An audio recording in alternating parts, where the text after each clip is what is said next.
knows, do we look 25 and really skinny?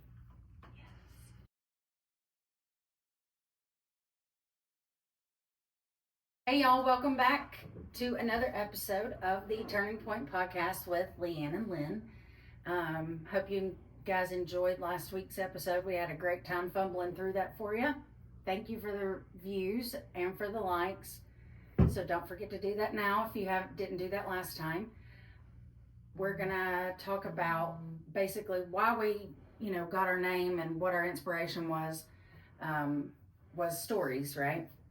And I told you Lynn was a great storyteller last week. Well, Lynn's gonna tell us a story tonight, and you'll get to see her storytelling abilities. So, without further ado, this is episode 1 of Roy. Let's do it. Growing up, I think I talked about it last week, about growing up with parents that were abusive. I think that makes you become very aware of things around you. Like, I think it gives you like a third eye. And I think when I was young, I'm not sure about what age it started, but I can remember hearing a voice that I thought was a guardian angel.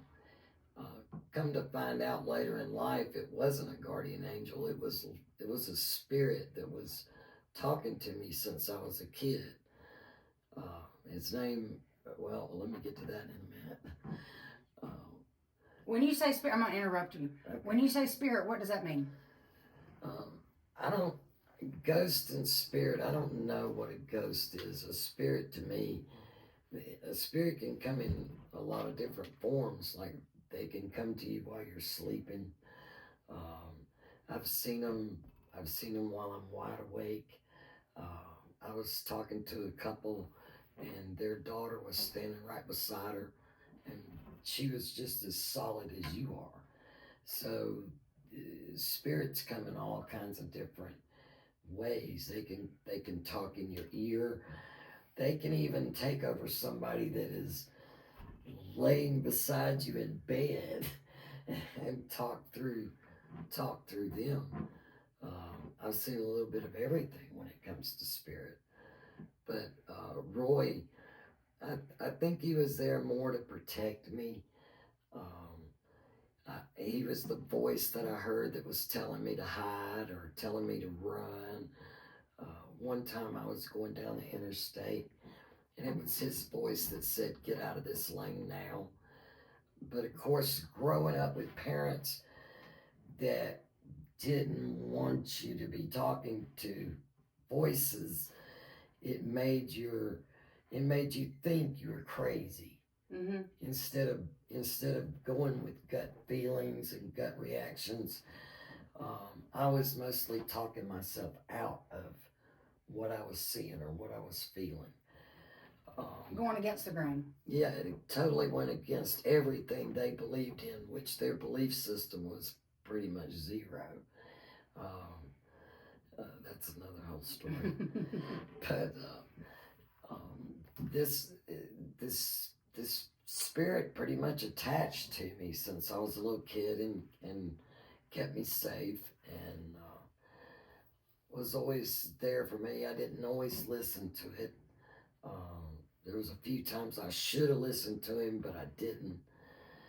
But I didn't realize how attached he was until I started hearing him in my house. And I heard him walk down my hall, and I could hear his boots. And it was scary. And in fact, Macy and I went to see a psychic, and had her.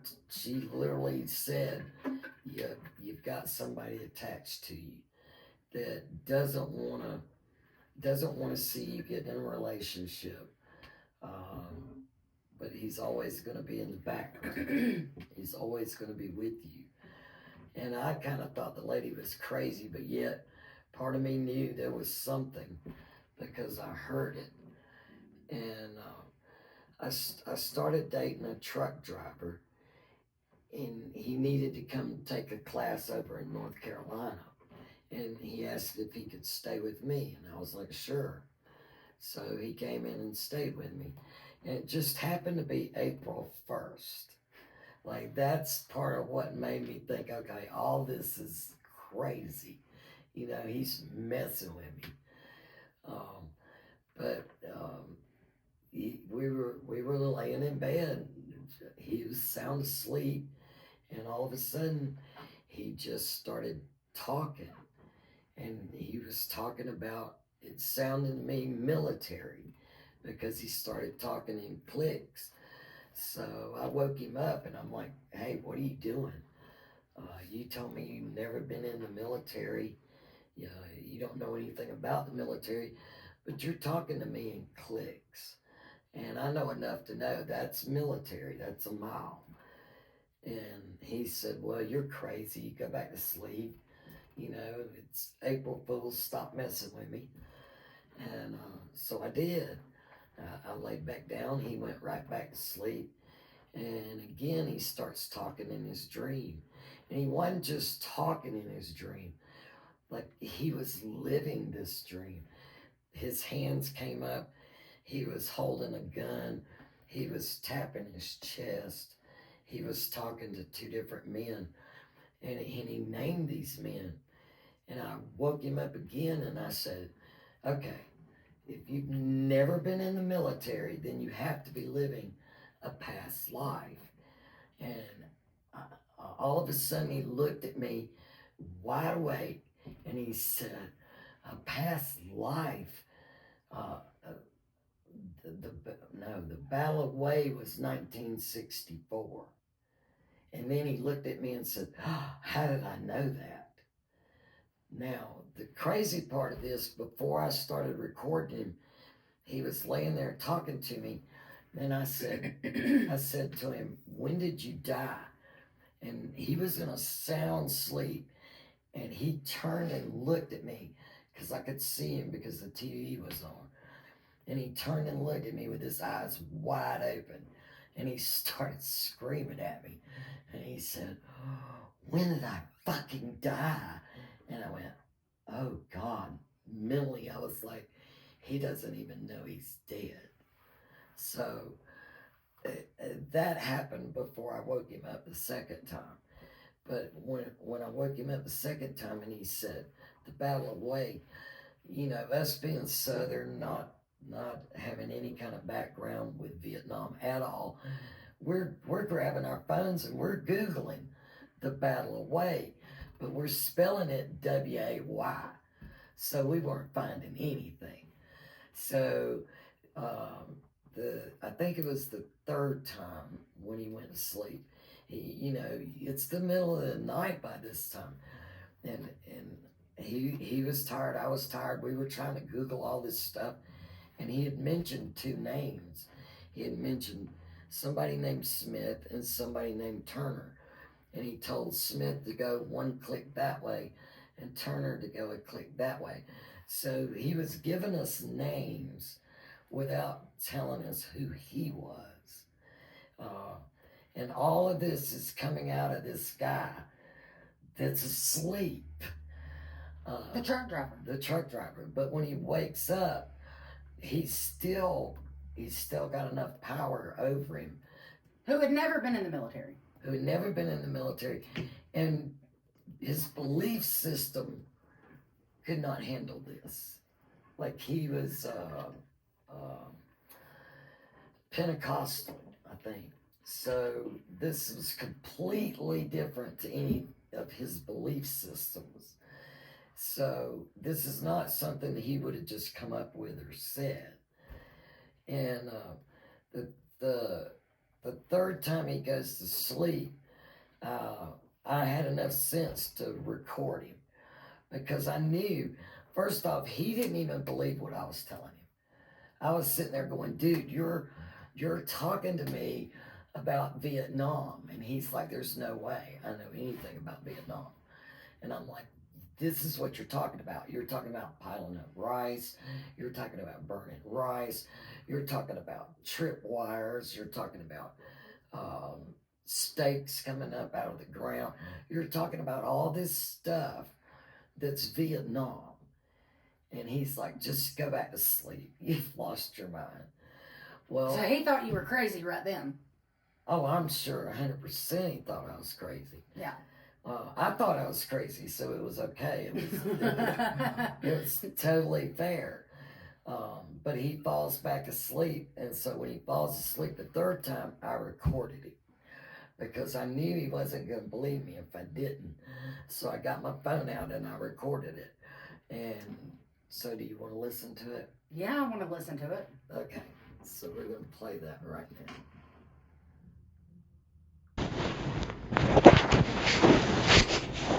Now, he's sound asleep and he's starting to move around. That's how I know he's about to start talking.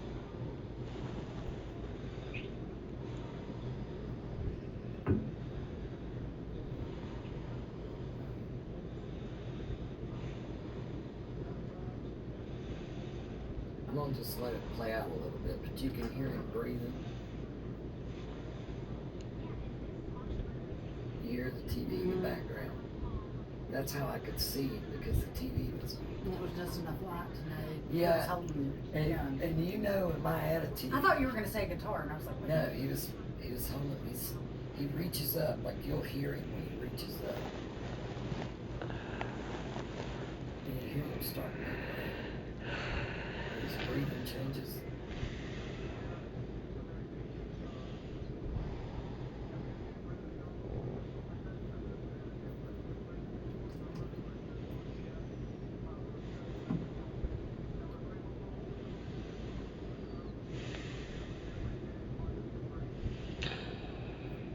I told you, you can't fight a fucking enemy you can't see.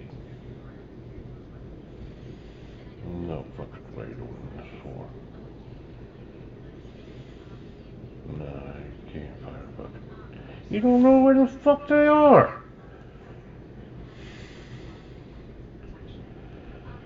Right, Smith.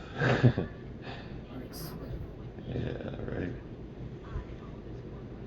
Yeah, we're supposed to be home.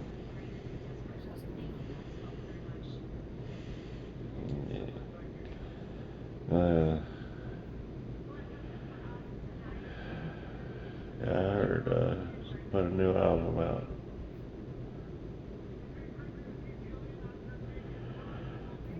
I get to go R&R next week. He was a week away from it.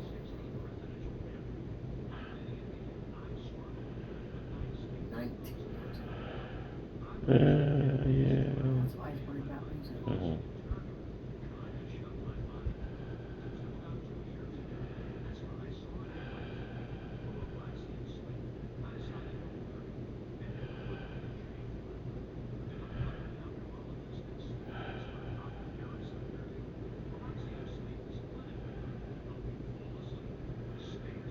Why the fuck?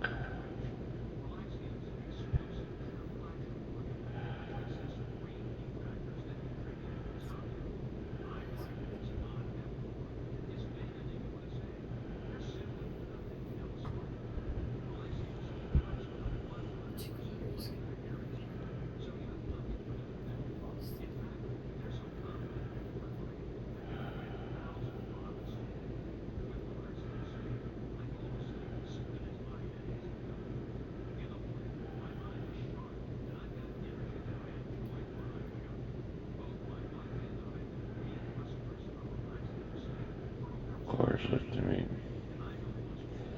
NBA, that's their fucking army. You can see the fuckers. It's just like us. Just fucking be calm. You don't know where the fuck they are, who the fuck they are. You don't know if they're fucking South Korean, South Vietnamese, fucking. Oh my god, it's just crazy. And I hate it.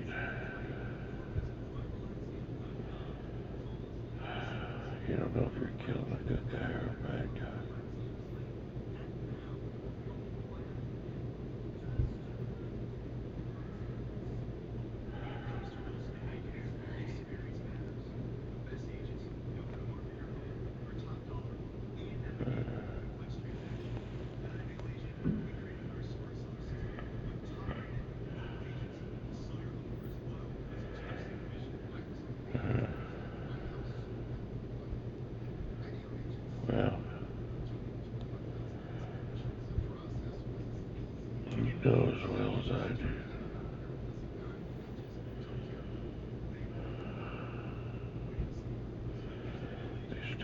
Fuckers, they don't want to fight for themselves.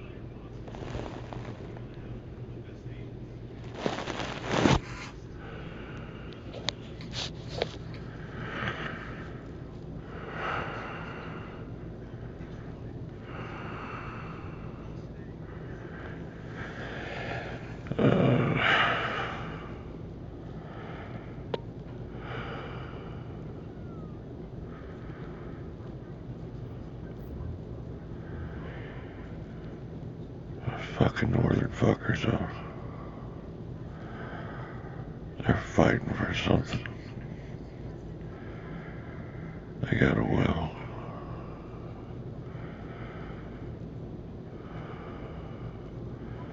Yeah, capitalism, communism.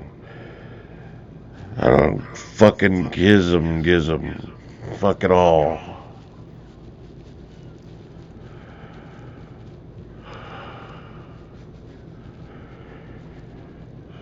Not where I thought this was gonna go.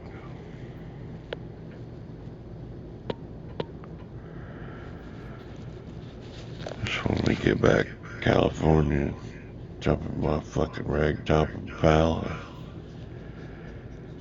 drive up and down the coast, man. Sunshine in my face. That's the wind in my hair. Nah, you got no fucking hair anymore. Fucking bullshit.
It changes. Like, completely changes.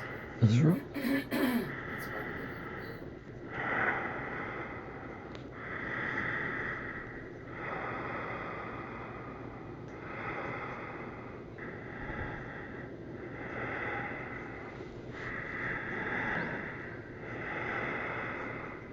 These are just the best moments. Backwards. These are the best moments.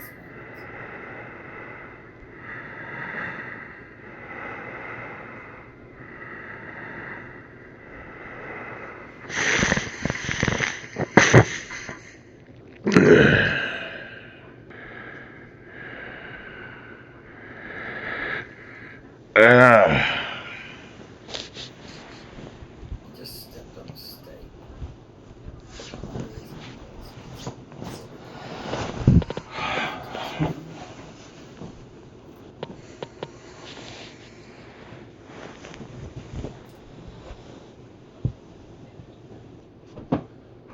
Babe, babe, babe. Hey, where are you going? Babe, where are you? Fucking ask me questions. Fucking private.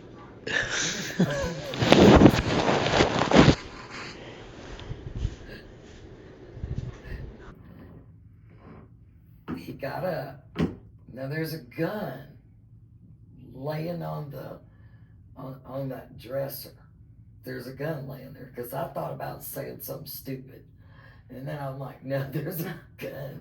Like, me love you long and hard, Joe. Yeah. But then I thought, no, that would be dumb. Yeah. Because there's a gun sitting right there on that dresser. So he gets up out of the bed. He's trying to get through that door. He's fumbling at that door. I'm going, babe, what are you doing? He's like, shut up, you're a fucking private. Don't be asking me questions. You're a private. Then he goes through that door. He goes into the kitchen and slams into the patio door. Like I could hear the glass go.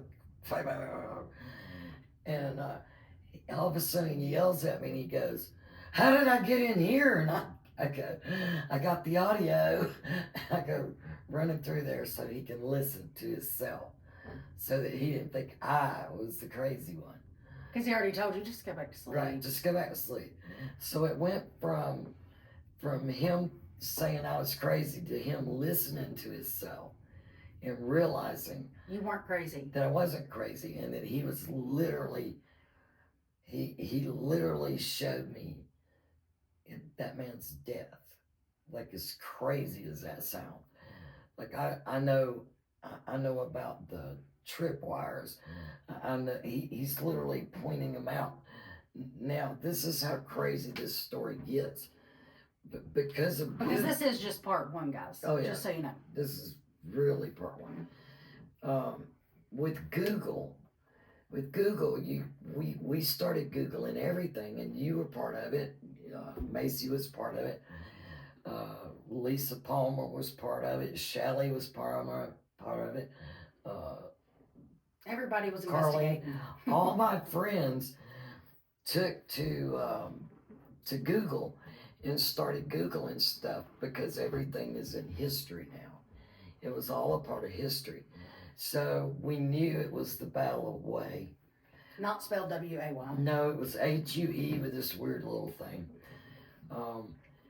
The weird little thing, I don't know what that's called, but that weird little thing. It was the Battle of Way. And it was when the most Marines were killed in Vietnam. And the thing... At that battle? Yeah, at that battle was... They set us up, is what they did. It was their New Year's, I believe. And we thought, oh, they're not going to attack us on New Year's. It's a holiday for them. And they were like, we don't care. So they cornered them and trapped them in. And I mean, literally, I went through all his last movements, what he did.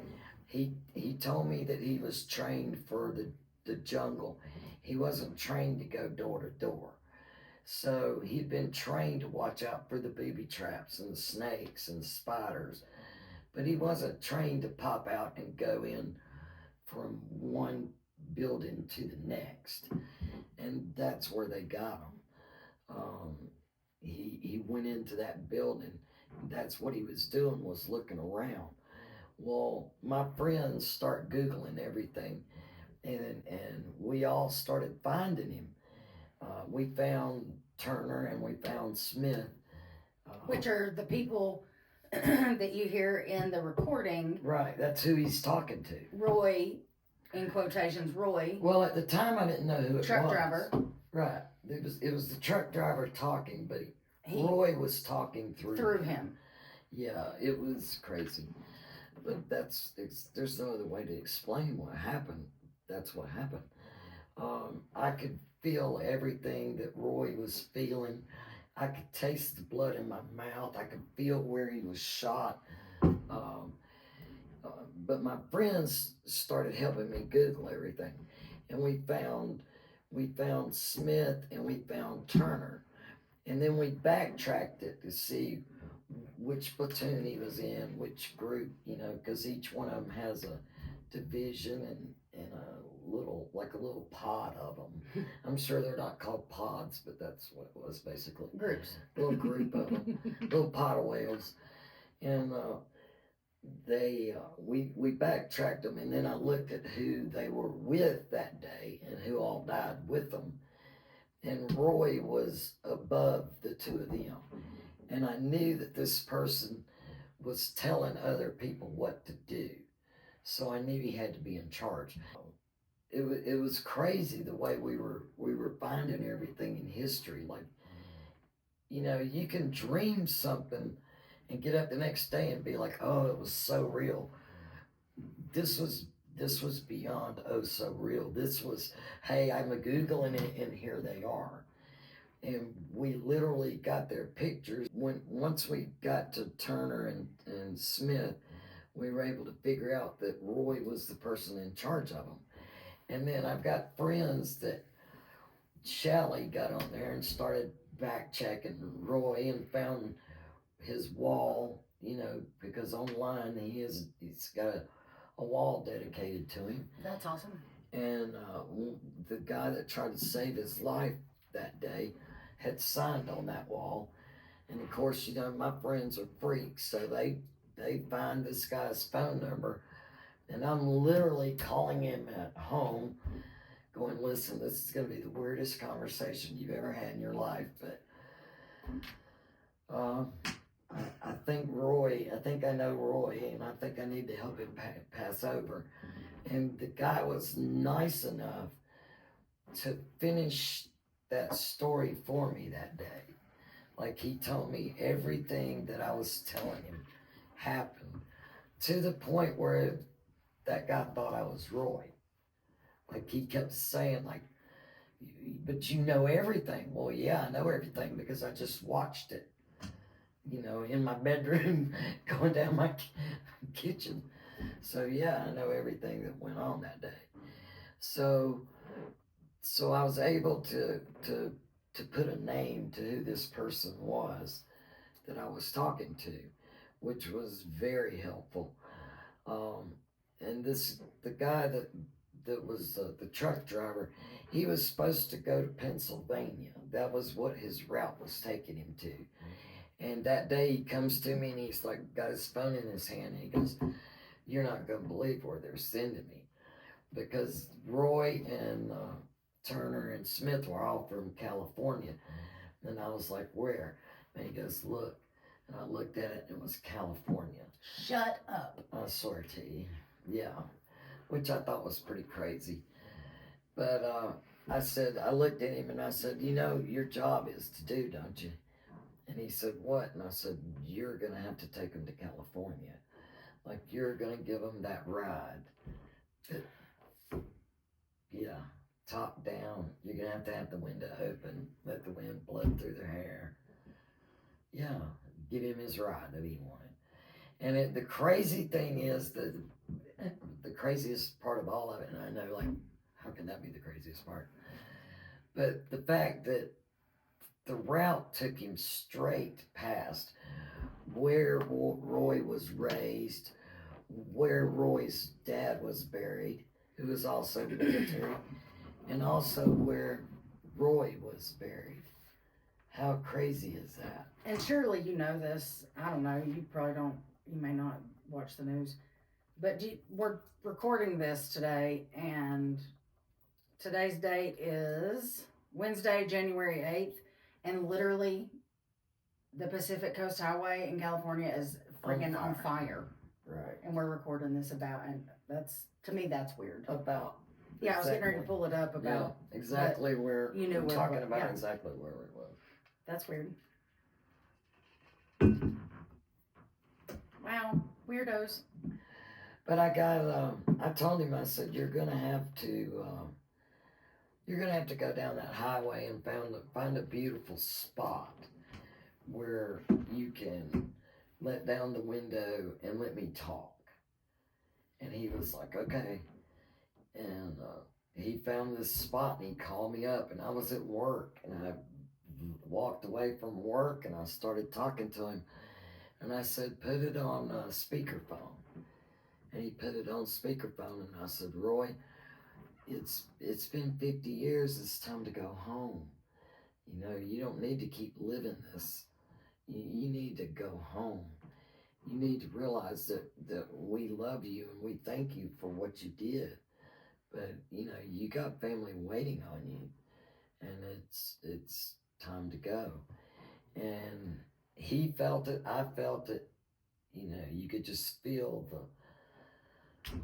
energy. Yeah. The flow, which made me feel a lot better. I felt like there was a reason why, I was going through what I was going through with this. Yeah. But the thing that I learned from this mostly is how confused he was and how he didn't know exactly, he didn't know who to shoot, he didn't know why he was shooting them. Like his confusion, he didn't feel worthy of heaven. He didn't feel worthy of God. Like that was the part that made me worry. Because when you see something like that, if there's one of them, there's more. How many more are there? Right. And during that period of time, I was talking to all kinds of different people. I talked to Dave. He's a Vietnam vet. Mm-hmm. And we had this discussion about it. And, he's gone through a lot of the same thing. He sees people that he sent out that day that never came back. Yeah. It's a lot. It is a lot. It's heavy. We're patriotic people, and it's heavy to think about what the military does for us day in, day out. And you, unfortunately, I don't know if I say fortunately, unfortunately, you know a little bit about Vietnam that you didn't have any idea about before. I had absolutely no clue. I didn't know there was a battle way. Never heard of it in my life. No, the only thing I knew about Vietnam was we spit on our soldiers and treated them like crap when they came back. Well, I don't think we treat them any better now, to be honest. No, we don't. But that's a whole nother ball of wax. Yeah, we can talk about that one. But Hacker, how you Or doing? let Leighann. Or I could ask her questions. Mm-hmm. Based on the information that we got this far. So, based on the information we've gotten this far, Down. I hope you leave that in. To you, what's the difference between spirit and God? Oh. Wow, that was. Oh. I said I need 20 more minutes of footage.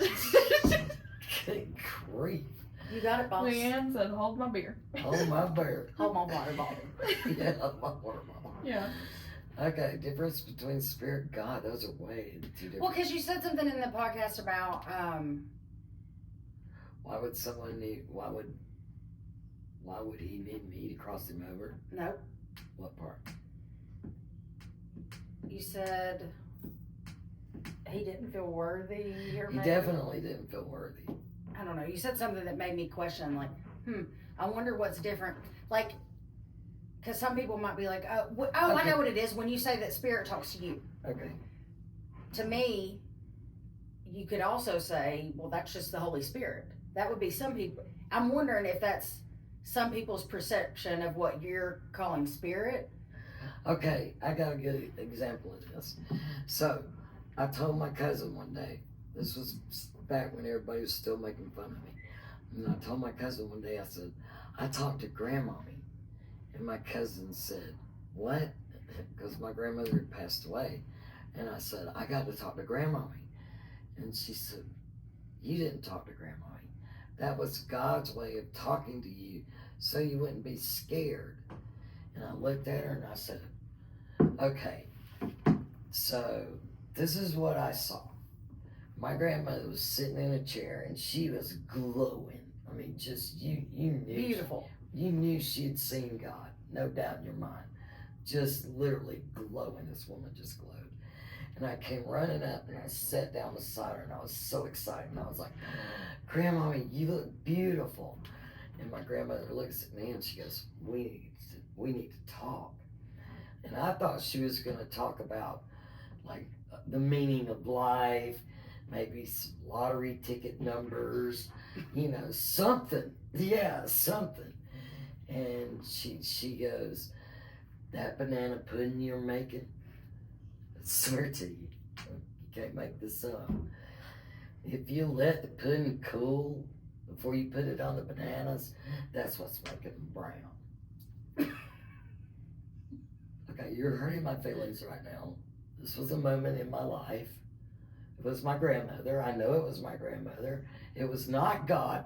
God did not stop what he was doing to come to me to be like, listen, the banana pudding recipe that your grandmother gave you. You gotta let it cool. Right. Yeah. That's how I knew it was my grandmother. because she made her pudding was vanilla pudding, but it was the cooked kind. Yeah. That's what she. That's why she was saying let that cool. Yeah. Well, the funny part was I just asked the kids if they wanted me to make it for Thanksgiving, and they were all like, "Nah, we're good." And I was like, if I could just figure out what's making the bananas turn brown. So Now you know. right now I know. Like I've seen spirit in all kinds of different forms. Like and every time I say, oh, I can't get any crazier than that, I got a Vietnam vet in the bed with me. Yeah, I always say never say never. No, I don't do that anymore. I've learned. But You've learned. I've learned that, but I know this is the one thing I can say, and you can question away, but I thought suicide would be the unforgivable sin because that's what you always hear. Oh, you can't commit suicide. That's unforgivable sin. But I think that falls under the God loves the brokenhearted, because I've seen two different people that have committed suicide and they glow just like my grandmother. But then I've seen my parents that I grew up with, and neither one of them they're not glowing.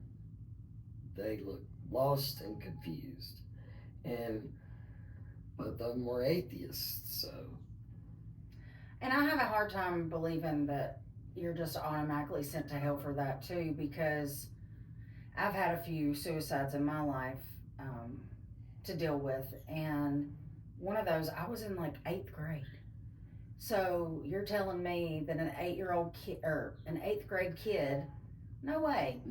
No way. God's not going to send a kid that their brain hasn't even developed. No. And Well, come on now. That's why that line is in there. I believe that God loves the brokenhearted, because that you have to be to that point where you're brokenhearted. You can't see any further, and this is one of the reasons why I wanted to talk about Roy. 22 vets a day commit suicide. Did you know that? No, but I'm not surprised. 22 vets a day. How many is that a year? I have to know the math part of it. Let's see. Too damn many. It's way too many. One is too many. Yeah. Well, I don't think we take a very good job of them when they come back. And I come from a military family. God, I was born on a military base. That's 8,000, over 8,000 a year commit suicide because they can't live with what they've done. And that was the biggest feeling I got from Roy. Like and I don't know that he did anything all that bad. I just think it was such a, who do I kill?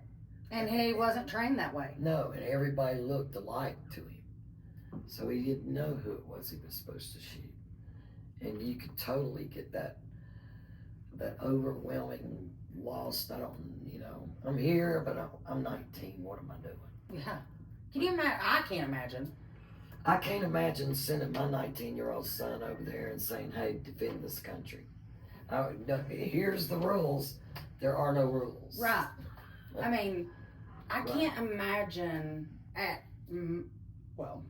probably wouldn't take me at 42 years old, but even like coming straight out of high school, it blows my mind, honestly, that that's how we recruit for our military, is these young kids. Right. Well, really and truly, they should get women that are going through menopause. No shit. Because honestly, we're very angry. Yes. We would shoot everybody, especially men. Yeah. We'd be like, which men do you want us to kill? Which one? Right. They all have no uterus. Right. Right. Yes. They can't imagine what I'm going through. God, we're terrible. All right, guys, that'll do it for episode 1 of Roy on the Turning Point Podcast with Leighann and Lynn. We sure do appreciate y'all being here. Please don't forget, like, share, subscribe. Absolutely. Yes, this table is absolutely beautiful. Absolutely Thank you, Richard. Beautiful. Got our chairs for us. Thank you, thank you, thank you. We have a background coming soon. And now we have a producer. So, thank God. All right. And thank you Thank you. for being here. Bye, y'all. Okay, Baholio. It's all you.